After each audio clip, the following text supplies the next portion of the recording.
Nagpadala ng tulong ang mga otoridad sa pagsasagawa ng rescue operation sa mga hinagupit ng Bagyong Verbena. Ang ilang lugar, lagpas tao pang taas ng baha. Narito ang report. Nagsagawa ng rescue operations at evacuation ng revitalized police sa Banago, Bacolod City para ilikas ang mga residenteng apektado ng mga pagbaha.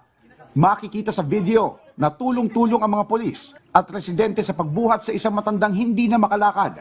Ang ilan pa sa mga residente, binuhat na ng mga pulis upang agad na mailikas. Sa Bayawan City, Negros Oriental naman, agad na sinagip ng pulisya ang mga apektado ng abot dibdib na baha sa Sitio Plywood, Barangay Ubos.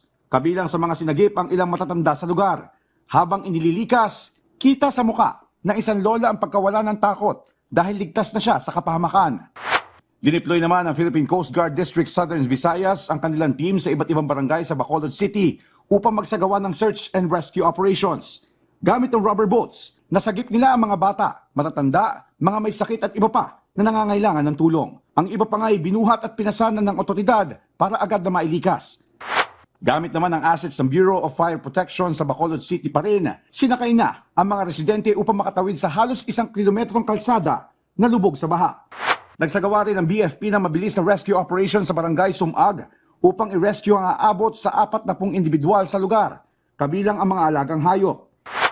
Sa Barangay Pahanukoy naman, nasa 69 na individual o 18 pamilya ang na-rescue na apektado ng mga pagbaha. Dito, sama-sama ang mga bumbero at volunteers para ilikas sa mga bata at residente sa lugar kahit lagpas dibdib na ang baha.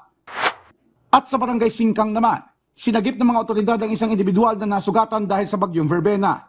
Isinakay ang biktima sa isang rescue boat at agad na inilipat sa ambulansya para madala at magamot sa pinakamalapit na ospital.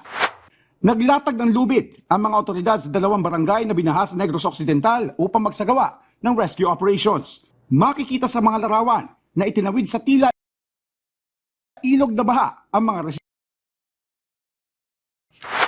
Hindi rin patulong ang volunteers ng Philippine Red Cross. Walang takot ng rescue ang mga residente sa Barangay Singkang Airport, Negros Occidental dahil sa lagpas tao ng baha sa lugar. Gamit din ng lubid at rescue boats, matagumpay na nailayo sa panganib ang mga residente. Aabot sa 44 na individual ang nailikas at ang iba dito ay agad na nabigyan ng paunang lunas at psychosocial first aid support. Samantala, nagpadala na ang DSWD ng aabot sa 10,000 family food packs, 250 hygiene kits at 100 kitchen units sa Bacolod City upang ipamahagi sa mga residente na apektuhan ng kabi-kabilang pagbaha sa lungsod. Alinsunod ang inisyatibong ito sa direktiba ni Pangulong Ferdinand R. Marcos Jr. na tiyakin na mabilis na pagtulong sa mga naapektuhan ng kalamidad. Joshua Garcia para sa Pambansang TV sa Bagong Pilipinas.